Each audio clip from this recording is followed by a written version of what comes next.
Welcome back, everyone. So today we're going to take a look at the Super Hornet and the other Mark II variants, and I want to show first a center attachment kind of spectrum posting. I won't take a look at the posting, but I'll take a look at the chart that was put there. I'll put the spectrum posting down in the description if you want to take a look at the chart yourself. So I'm going to start from top to bottom. I did put a blue box around what we'll be focusing on today. Initially, you have the C5 ball turret. This is going to be the turret that comes with the F7A Mark II. So that is going to be a dual size 3, so 2 size 3 hardpoints, and it's going to come with the F7A. Again, if you haven't done the mission for the F7A, you're not going to have access to the ship. It's not something you can currently buy on the store, or ever, really. It's just something you get if you completed the mission back in the day. The F7A Mark II nose turret is also going to come with both the F7A and the Super Hornet. So this is going to be something that's accessible to both those particular ships, but they're only accessible to those ships. If you have a regular F7C Hornet or a Tracker or Ghost, unfortunately you cannot put this particular nose turret on those particular ships. Up next we have the ball turret for the F7CM. This is the Super Hornet particular ball turret. You can see it, much like the F7A ball turret, it's usable across the line here. However, you will note it has 8 size 1 missiles on it, so that's a little bit of a bonus over the F7A one. Additionally, it still has 2 size 3 hardpoints. They're not bespoke, so you can swap them out to whatever you'd like. Up next, we have the F7C Mark II nose turret. You can see here, this one's usable across the line. That being said, though, it is a little bit of a nerf compared to the F7A nose turret. It is only 2 size 2 hardpoints instead of being 2 size 3 hardpoints. So if you were to use it on the F7A or the F7 Mark II Super Hornet, F7 Super Hornet, it's going to be a nerf as well to that. So there's really no point in using it unless you're using the F7C, the Hornet, or the Tracker. The Hornet Ghost is what I meant. Next, we have the TMS-B5 ball turret. That's going to be the new Heartseeker ball turret that comes with the Heartseeker paint. Really not a major reason to purchase this. I do have it. I use it on a Ghost loadout, but it's not really something you have to have. But it's usable across the line here, so you can use it. Much like the other ball turrets, it's usable across the line. However, it's 1 size 4 bespoke ballistic dual Gatling, so you're not going to be able to swap that out. You're stuck with that one particular gun. So if you're interested in doing that, go ahead and get it. Again, it's usable on the Ghost. It makes her a pretty good like stealth loadout, but all in all, it's really more of a PvE type gun. It's not going to be super useful in the PvP line of work.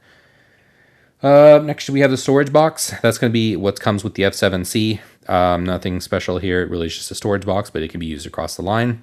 Same thing with the Tracker Dome. It comes with the Tracker, obviously, but you can use it across the line here.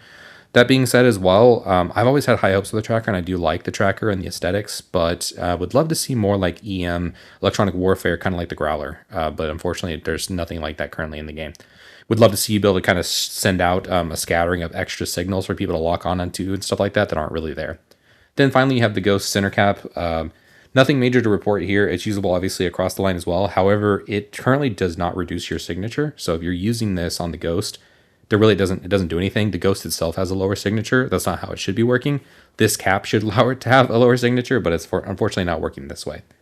So if you put the center cap on like an F7C, it does not make it more stealthy currently, based off of Foxy Loxy and some other YouTubers testing. And let's get into the next section. Now I'm going to bore you with a bit more data here. Hopefully I won't drag this on.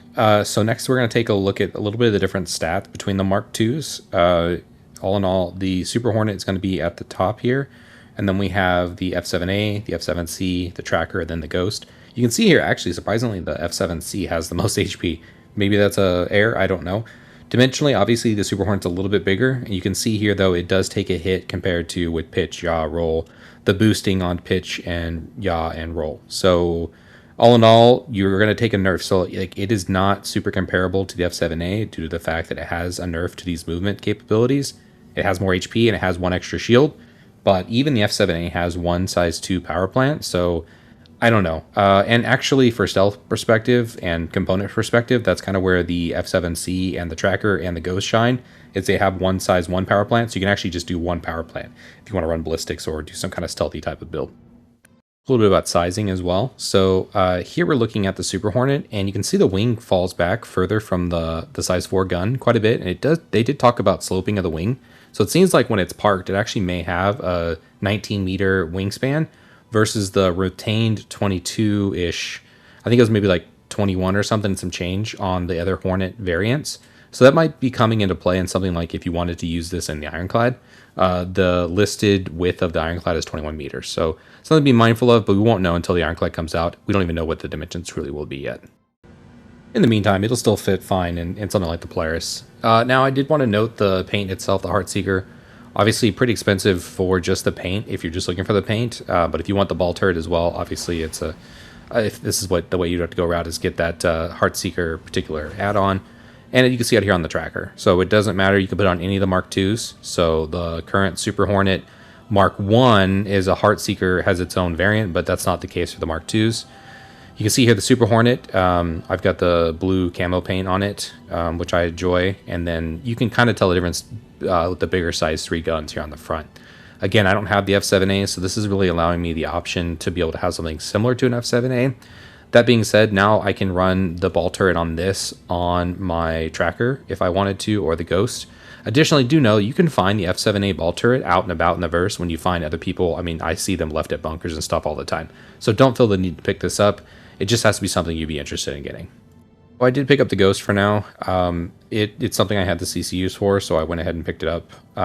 Ultimately, you can see here I'm running ballistics. This is something, and I do have the Heartseeker turret on here. Again, this is something that is not really good necessarily for PvP. You could probably use it, it would be fine, but all in all, right now, ballistics are not really the meta for that. It's really, I think repeaters is generally what people are using. I'm not a big PvPer, but someone will come in the comments down below and give their 2 cents. But at the end of the day, this is an interesting idea. I'll probably end up turning this into a constellation or something. When you're at this price point, it's closer to the Connie anyways, so that's what my last Ghost turned into anyways. So, but for now, I'm going to try it out, or I'll just return it all together. So yeah, I mean, again, run your size 4 ballistics, then you can run 2 size 2 ballistics on the front, Gatlins, and then you can do the either 2 size 3s, or you can use this size 4 Heartseekers on the top as well if you like. Anyways, it's a pretty good little run for the Ghost, and it's pretty stealthy, obviously.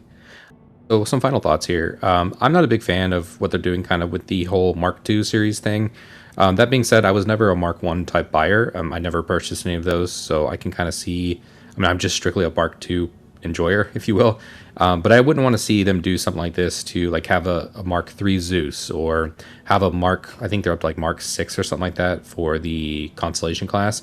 I wouldn't like to see that as somebody who is someone that's pledged into that particular ship of the line, those lines. I would like to see them be able to allow you to just swap over to the new series if you want to. Maybe you want to keep the old one as kind of a keepsake, but all in all, I think doing this in the alpha stage is not a good way to go about it as far as a business practice. I think doing it after, I mean, power creep always happens in video games, so it's just the thing that happens, but or it happens a lot. But as far as like in alpha, I don't think doing that to people that are pledging is really good business practice. Anyways, thank y'all. I hope found this information helpful, and thank y'all for checking the video. Catch y'all next time. Peace.